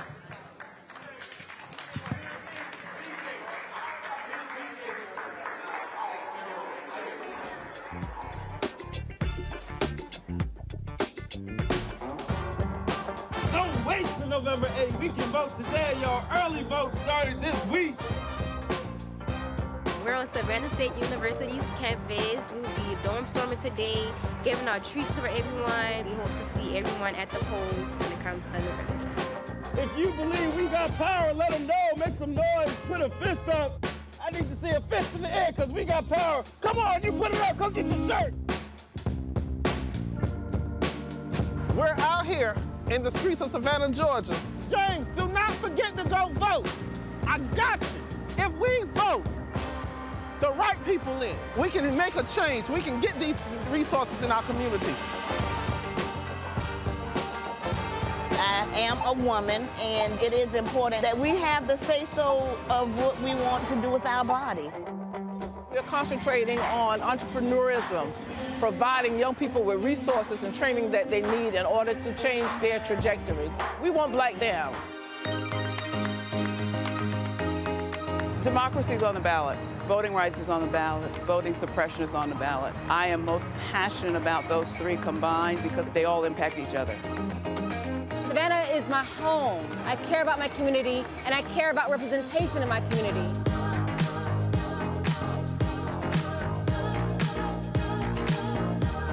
Our voices are still going to be heard no matter what kind of obstacles try to come up against us to stop us from voting. We're still going to be standing our ground.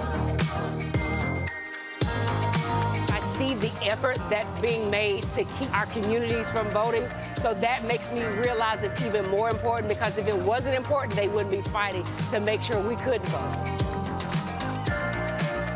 This doesn't stop this year. This is a forever movement. We're going to exert our power as a people, walk in our rightful place. We're going to change our communities, fight for our communities, and build our communities.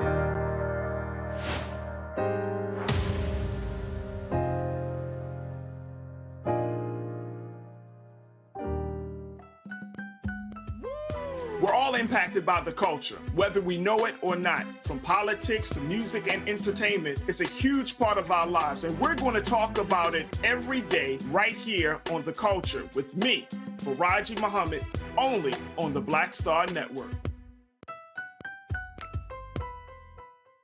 Mama always said all skin folk ain't kinfolk.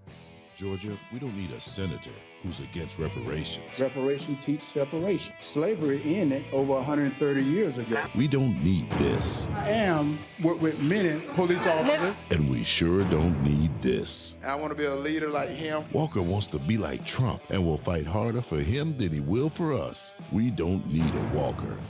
Paid for by Black Voters Matter Action PAC, not authorized by any candidate or candidates committee.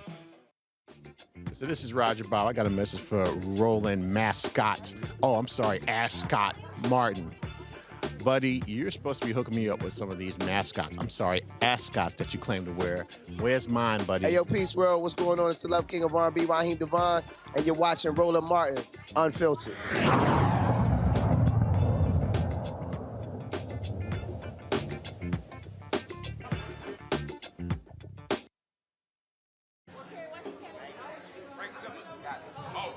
All right, folks, welcome back to Sandersville, Georgia. We're talking about this runoff election going on. We were having a conversation before the break about, again, how do we engage African-American voters, especially young voters, walking them through the issues. Senator, you want to comment? Go right ahead. And then I'm going to go to Christy next, right? Gotcha. Go ahead. Is history. When we had segregated schools, Black history was taught in the school. You knew what happened during the Civil Rights Movement. You saw it on black and white television in Birmingham with Bull Connor and the German shepherds being sick on the folks and the fire hose.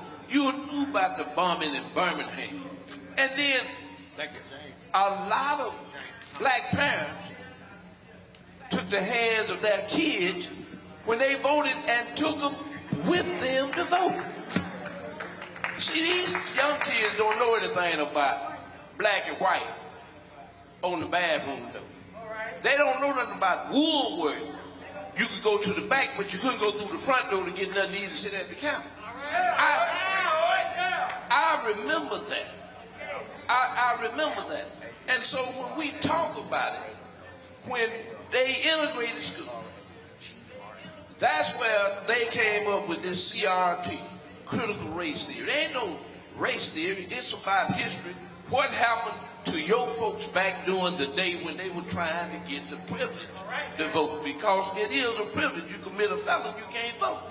And so what happens is, it's not being taught.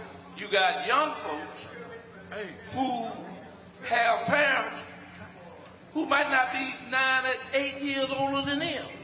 But okay. I get what someone hasn't gone through. But the fact of the matter is, I didn't. My nieces and nephews didn't. So what we can't do is say, well, they didn't go through. We have to deal with the reality, what's today. And so what I'm saying is, how do we do that? Because, I'm going by numbers. Black people are 51% of the county, and only 48% of the folk who voted were black, and whites voted at 49%. So blacks represent more of the county, but voted less. Christy. So, in reference to what Senator Lucas was saying, the first note that I just wrote down, I remember going voting with my father when there was a curtain, when there was a flip card, when you had to punch the holes in. My father took me to vote with him. That's where I learned voting, and I learned the importance of voting, listening to conversations amongst my aunts and listening to conversations amongst my family members. And so that's where the seed was planted in me. Yes, it's true. A lot of the young people now do not know. They don't know about the dogs that were being sick because a lot of it isn't taught in schools. I agree with you with a lot of stuff is being written out of our history, and it's not being taught in schools. But I think that's where, as parents, we have the responsibility. If the school isn't going to teach them, then we have to teach them. My children know that every time I go to vote, they go to vote with me. They look at the ballot with me. And so we can't keep putting it on, our kids don't know because the school isn't teaching them or whatever. We see that. So we have to be the ones to we have to be the ones to direct our children and Right. to let them know. And even though, like, I remember seeing the images. I remember seeing the marches in Forsyth County with Hosea, and I remember Hosea seeing Williams. Hosea Williams, thank you. I remember seeing those. I remember having family members go there. So those type of experiences register with me. I've Right. seen the struggles of my community and my aunts and my uncles or whatnot. But our children these days, I've seen, and I was telling Miss Tabitha and Miss Cassandra, I've seen both sides of this. Right. I've seen the young people that are gung-ho about it, and I've seen the young people that want to be far away from it. And we have got to find a way to bridge that gap. We have got to give them a buy-in. We Right. have got to find things to show them, Right. because even though they're not having dogs sicked on them, Right. they're having rules and regulations and rights taken away from them. And that's the thing. First of all, Helen, let's be real clear. Okay, when we talk about who doesn't vote, it is not young black people don't vote. It's young black people, it's middle-aged black people, and it's older black people. So if you dissect that 52% that didn't vote, I can guarantee you're gonna find folk in there 18 and up, all the way through the 60s and 70s who didn't vote. I still believe that what is required is what I always call connecting the dots. When I meet someone and they say, "Man, I don't care about voting," I don't go through, "Oh, somebody died for your right to vote." I say, first of all, what do you care about? And then when they typically tell me that, I then walk them through, okay, this is how this race has an impact on what you care about. Again, the average person, we live and breathe this stuff, but the average person really has no clue how that state rep, state senator, county commissioner, city council member, school board member, congressional member, U.S. Senate member has an impact on their life. They like, man, look, they all the same. And Roland, let's just talk about numbers. The people that didn't vote in 2021, who were black people in the state of Georgia, were 1 million people. 1 million. And you said when? In the state of Georgia in 2021. So 1 million black people in Georgia who were eligible. Who were registered and eligible didn't show up at the polls. In 2020? 2021. Wow, 1 million. 1 million. And that, if you look at the numbers, they trend that way still. So it's not just young people. But my question is, how have we intentionally included young people in our work, in everything we do? How many of you have listened to what they say that is important to them, Roland? What issues matter to them? I can tell you they understood the connection in 2020 and 2021. Look at the Ahmaud Arbery situation. They saw that the criminal justice system doesn't work for them. But when Ahmaud Arbery was killed, the young people down in Brunswick made a difference. They got out the elected district attorney, got a new district attorney that decided to prosecute the white people that murdered him. So they understand the connection. What I tried to do is I tried to intentionally do everything in my organization, have young people, old people, and everybody in between working together. And I learned a lot from young people. I learned the lingo in the street because I didn't know the street language. When they talked about being off paper, I go like, no, you just need to fill out this voter registration. But they go like, no, Miss Butler, we don't mean that kind of off paper. We mean that we're convicted felons and we cannot register to vote. So it's teaching me something. But the critical part, what I've learned with most students that I've tried to get engaged in this process, not only do they not see the connection between the vote and their power, but they don't understand the process. They hear primary. Well, what does that mean? Okay, what does... And then also understanding what's a closed primary versus an open primary. Exactly. And then most attention is actually on the presidential races, obviously, because attention and money. And then what I'm constantly doing, of course, on our show is walking folks through presidential, senator, gubernatorial, state rep, state senate. And I remember in 2016 that was it. And also getting folk to understand that you don't have to love a candidate. Let's be real clear. There are a lot of Republicans right now who think Herschel Walker's a fool. And they've said it, but they're going to vote for him. Now, there's somebody watching who will say, that's dumb, doesn't make sense. No, they are understanding power. They understand power. And those who are in control have power. Those who don't have power. Folk are about to see this. Republicans now control the U.S. House. That means they are now committee chairs. They now can pass bills without even talking to Democrats because they now have the numbers. In this legislature, Republicans control this state, House, and Senate. Wasn't always the case. That's power. Who controls the governor's mansion? Power. And so I think a part of this process, I go back to, again, the citizenship training, is walking people through, yes, you may have voted in the presidential election, there's an election next year. And this somebody goes, but dang, is another one next year? Yes. Well, the next year? Yes, because, again, federal, state, local. We have to walk people through this to understand.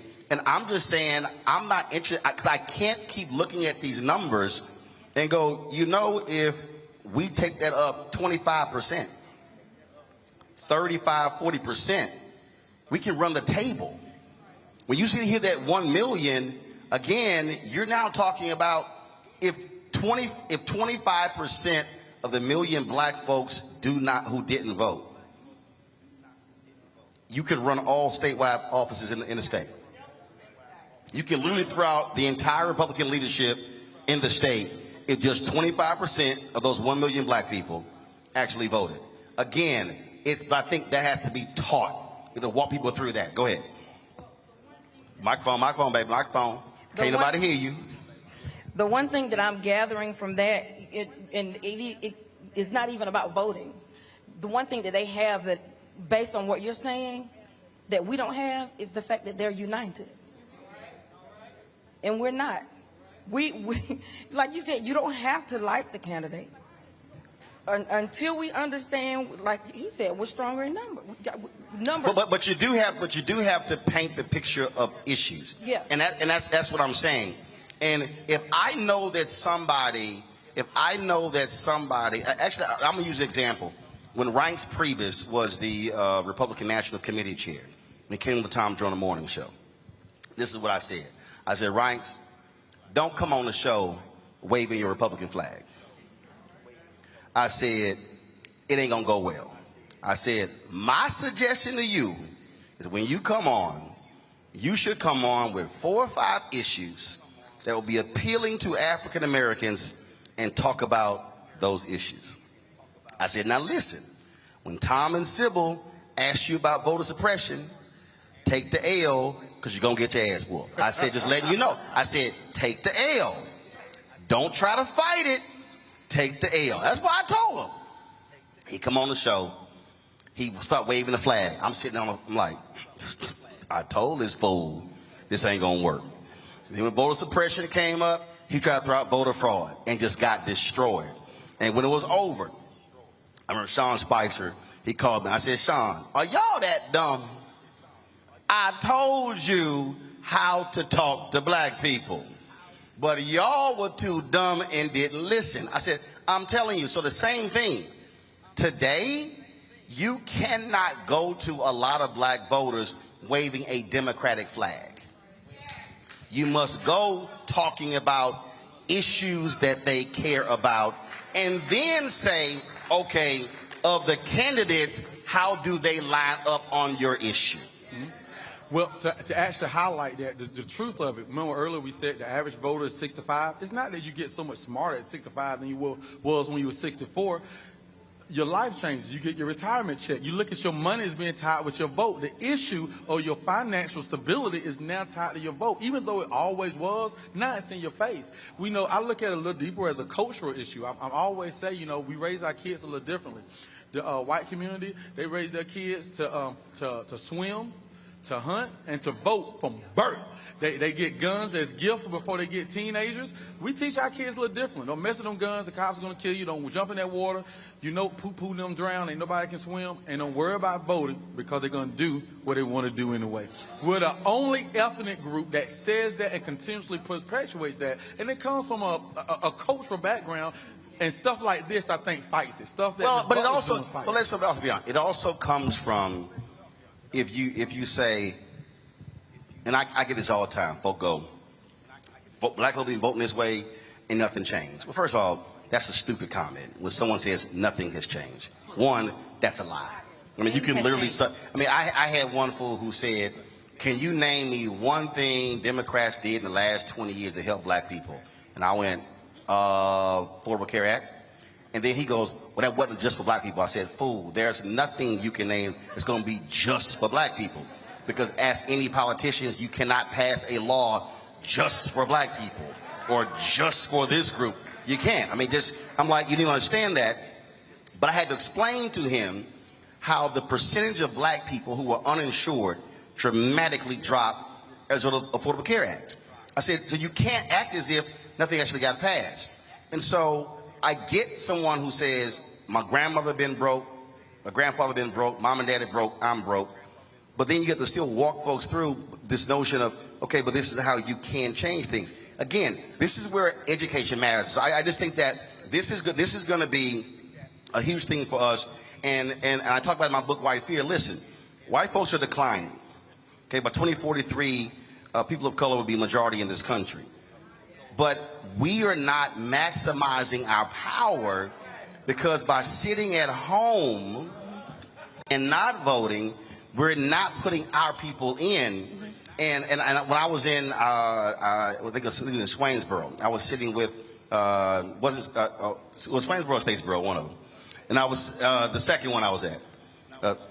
All right, I'm sitting with elected officials, and I said, which one never had a black mayor? Which one? Swainsboro. I said, what percent of black people in this city? 65%. I said, whoa, hold on. How y'all got 65% black people in this city, and y'all ain't never had a black mayor? And so, same thing here? What, in Sandersville? Hold up, stop, hold up. Sandersville is 60, what? Sandersville is 57% black, 61% black, and y'all never had a black mayor? How in the hell? I mean, the math ain't mathing. Go ahead. Y'all gonna make me cuss. Go ahead. Go ahead. I think the issue when it comes out to people turning out to vote, I think we have to address certain things. Voter suppression is a real thing. I don't know if people have read SB 202, but there are a lot of things in there that they changed. One of the things that SB 202 that they changed is, one, the runoff period. It went from 9 weeks to 6 weeks, 9 weeks to 4 weeks. No. Hold on. I get all that. I'm talking about right now. I'm talking about in this city. I'm getting to that. Because I'm still trying to understand. If you're 60+% of the city, how ain't never been a black mayor? I need somebody to actually answer that question for me, because I'm confused. I'm sorry, go ahead. Hold on, go ahead. Go ahead. So when it comes to, like I said, I think oppression does tie into that, because a lot of people, you were just talking about how felons can't vote. That's not true. felons can vote in the state of Georgia. As long as you are off papers, like you said, and you're not paying any fees, you can vote. As long as you're in your first offense and you're doing like a first offense class or something like that, you can vote, even if it is a felony. As a felon, you can vote. But if I don't know that. That's what I'm saying. We don't know that because, one, we're not taught that, and then two, they don't explicitly come out and say that. But I guarantee you on the other side, they're talking about it. I guarantee you on the other side, they know that. So in the same way we are talking about people aren't showing up, voter oppression is real, or voter suppression is real. Counties can decide how long they want their polling locations open. For the most part, most of them do 7 a.m. to 7 p.m. But they can do 9 to 5 if they choose at any point, and they don't have to. Hold up. See, hold up. But right there. Hold up. Wait. See, she said something again. I don't want to run past that. You said counties decide. Your board of elections in your county decide. And who picks the board of elections? The county commissioners. Who picks the county commissioners? The voters. But we don't also understand the process, like how you said earlier. We don't understand how one is connected to the other. Right. So it's easy to suppress people when they don't know. So when we don't have the info, it's easy to suppress them and tell us you can't vote. So my question. So hold up. Woosah. So now my question is, what is the apparatus? I don't want to hear nothing before today. What is the apparatus right now that's taking this mission on to say, by the next election, we want 48 to be 60? Who is doing it? I think we're all doing it collectively across the state of collectively in the city. I think it's a collective thing, because if you want to ask what apparatus or what one person or what one organization is doing, you can't say that. No, actually you can, because follow me here. I'm not talking about the state. See, here's how I operate. I operate going from macro to micro. I always say you cannot have a strong country without strong states. Strong states need strong cities. Cities need strong neighborhoods. Neighborhoods need strong blocks, streets, houses, individual in a house. So if you're talking about building something, then there's a starting point. And so if you're talking about this city of 6,000 and a county of 25,000, what is the mobilizing entity that says, again, you said you had a list, 1,900, looking at the numbers. We know these people vote. They're in the 48%. How do we get to 60?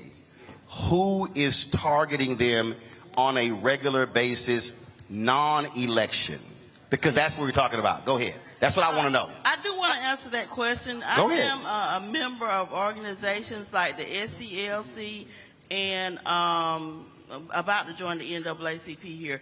But we've already started having meetings where we are actively looking at different African American members of the community so that we can find African Americans to run for these positions, like mayor. Go ahead, Commissioner Simmons. So you said that y'all are actively recruiting and training people to run for office. That's what I wanted to hear. Yes. That's what I wanted to hear. Go ahead. Contact us. Any person that's interested in running for mayor, city council, county commissioner, please contact us and contact Commissioner Simmons as well, because we are actively recruiting and training members to run for all these different local offices. So Helen, here's why I keep harping on this, and because I'm trying to get people to understand. Amen. When you control the levers of power, you control the money. So what happens is we're over here going, we don't have this. And then I go, who's in control? If we're in control, okay, so this is real basic. How many city council members are there? 5. Hold up. Is one black female, is one black male? Are these single member districts? Yes. Okay. All right. So that's 2. Is 5 people, right? Now, is it 5 council members and a mayor? Okay, so 4 districts, mayor pro tem and the mayor. Who votes? Mayor doesn't vote. Mayor pro tem. How do you become mayor pro tem? Election. Elected. Is at large. Got it. So basically, if 5 people vote and 2 black right now, if you elect a mayor pro tem, you got majority, which means you control the money. That's what I'm talking about. And I think it's walking folk through. Christy, go ahead. But I just think that, again, if you don't control the money and you don't have the power, you're just having an empty conversation. Go ahead. And that's pretty much what I'm going to say. And you said something about maximizing our power, especially with us having numbers here. But I think one of the things, and I didn't find this out, you know, until I ran, as far as us having the majority of the numbers, but a lot of times we aren't able to maximize our power because we don't realize the power that we actually have. And I think that one of the things that comes along with the voter suppression and oppression and different things like that is to keep us in this dark place to where we don't ask the questions and we don't fight for anything. We don't fight this law. We don't fight why this change is being made because we don't realize we have the power. But we have to put ourselves, we have to go to these trainings. We have to be more vocal. We have to do our own recruiting ourselves. There is still groundwork that we have to do to get people like us in elected positions. We still have responsibilities as community members, as aunties, as cousins or whatever, and we have to show our community the power that we actually have. I'm going to go to Helen and David. And Helen, the thing is that I keep also saying, this can't only be done before an election. You have to, but I can't get somebody to register until I enlighten and educate them. I got to enlighten, educate, then get them to register. And then even after they register, I got to get them to the polls. So there's a process here. And I think what happens is when we rely on political parties, I ain't got no problem saying it. When we rely on candidates, we're sort of sitting here saying, okay, what they gonna do? Okay, what they gonna do? When they coming in, it's kind of like, if I'm a candidate, I'm actually gonna spend more time on the people who I think gonna vote than the people I've got to try to persuade somebody. So this has to be an education process. Go right ahead. Well, I think the first thing we've got to do is come together as a community. We got to be unified. That ain't gonna happen. No. Hold on. Stop. Y'all can stop clapping. No, y'all can stop clapping. No. Follow me here. No, let me explain this. I need everybody to take that out of your vocabulary. Listen to what I'm about to explain to you. I need you to take that concept. A majority. No. Hold up, Helen. I'm gonna help you out. Here's why I want you to remove that out of your vocabulary. So here's how I look at this here. So let's just like look at this room right here. So if I count, no, Helen, I'm gonna walk you through it. Just trust me. Okay. Somebody might say, man, this place should have been packed. It should have been standing room only. No, I don't talk to empty chairs. I talk to chairs that are filled. If I focus on the chairs that are filled and not the empty chairs, then I can focus on building with the folk who show up. Now, if I counted the people in this room, I'm going to probably hit 80 to 100. If I have a meeting next month, all I'm going to say is I need each one of y'all to bring one person. Now the meeting next month is 200 people. And then I'm going to say, now I need each one of y'all to bring one person to the next meeting. And that means the next meeting is 400 people. Okay, let's say we have a fourth meeting and I just asked the 400 just to bring one. We now at 800. If you pull the numbers, you probably will have more people at your fourth meeting than who voted in your last mayoral election. So what happens is when we say we need to unify, what happens is that often means we're waiting for group consensus to gather. I I ain't waiting on group consensus. But what I'm doing is I'm just using the basic building model, and because what happens is a lot of times we get frustrated when folk like, if we could be on the same page. I know we're not gonna be on the same page. And I'm cool with that, and I've seen it. Because what I've said is, when the train leaves and you ain't on it, you better hop on when we come back, because we're not gonna slow down and wait on you. And so when I walk folks through there, they go, man, I ain't never thought about that, because a lot of us do stop at, we need unity. A lot of us stop there and they go, well, we don't have it. I'm like, well, what you waiting on? Work with who shows up. That's all I'm saying. Because a lot of our people can freeze in place by saying, man, I invited 20 people and 4 showed up. I'm like, well, work with the 4. You worried about the 16 who didn't show up. I have seen more black people stop, not even start something, because they are so concerned that I had somebody who was selling books. They were like, I only sold 2 books. I said, how many you brought with you? Well, I brought 50. You go home 48? Is that less than you came with? They literally were, they were like, what do you mean? I'm like, okay, you had 50. Now you got 48. Next time, maybe you're going to sell 5. They literally were upset because they didn't sell more than that. I'm like, you got to focus on what you just did. That's really what I mean, because a lot of us stop right there. That's what I mean. But Helen, go on here with your point. And Senator, you go, Senator Helen, hold up, Helen the Senator, because he over here been, he about to sit here about. I got a question to ask. Okay. Are you giving us a concrete way to unify, or a concrete way to build a coalition? I just gave it to you. Yeah. This is so that's what it was. It's just real, it's just. I like to make it simple, because this is the experience that I've had all around the country. And trust me, folks say, I heard when I was in Swainsboro, man, you don't know the black people in Swainsboro. I'm like, yep. Dr. King said, if we could change the Negro in Chicago, we can change every Negro in America. There's not a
he took his campaign and turned it into an actual organization called Our Revolution.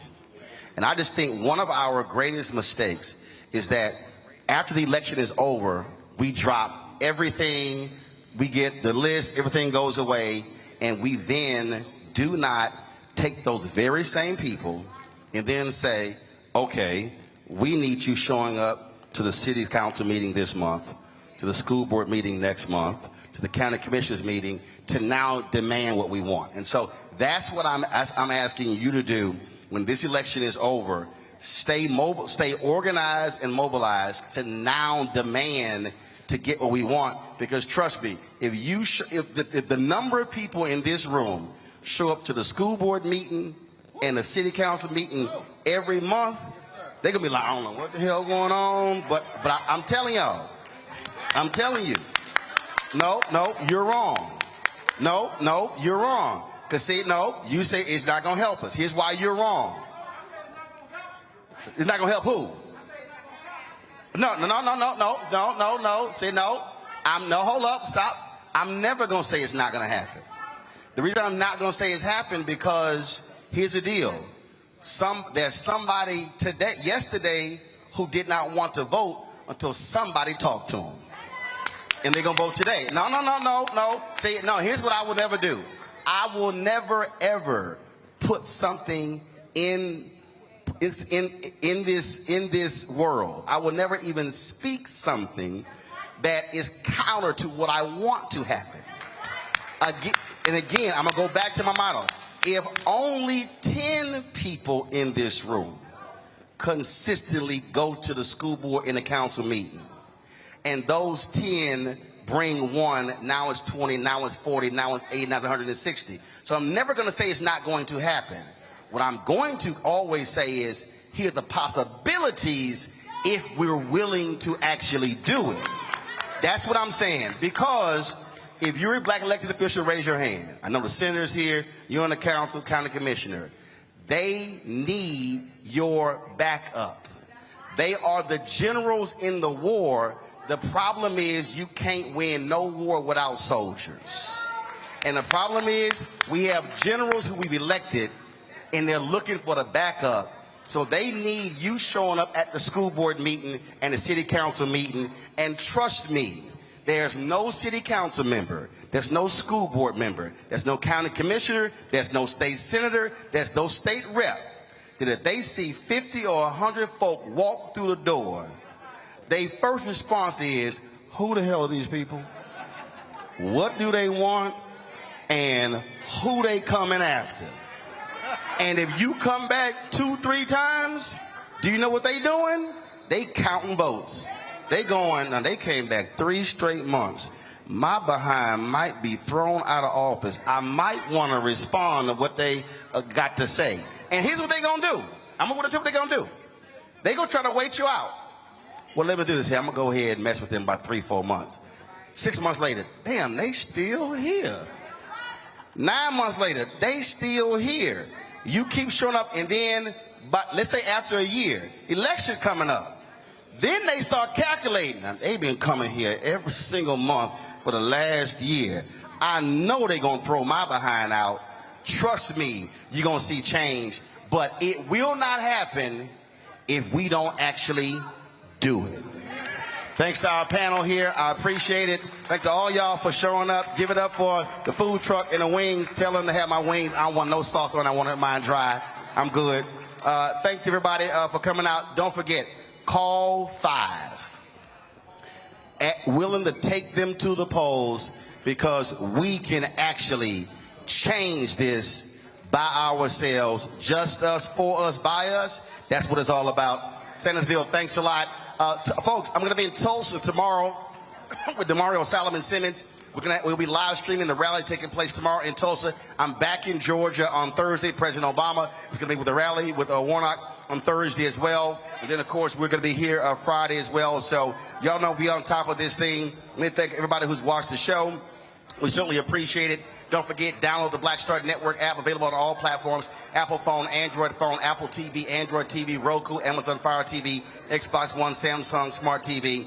I'll see you guys tomorrow right here. Roland Martin Unfiltered on the Black Star Network live from Tulsa, Oklahoma. Hi!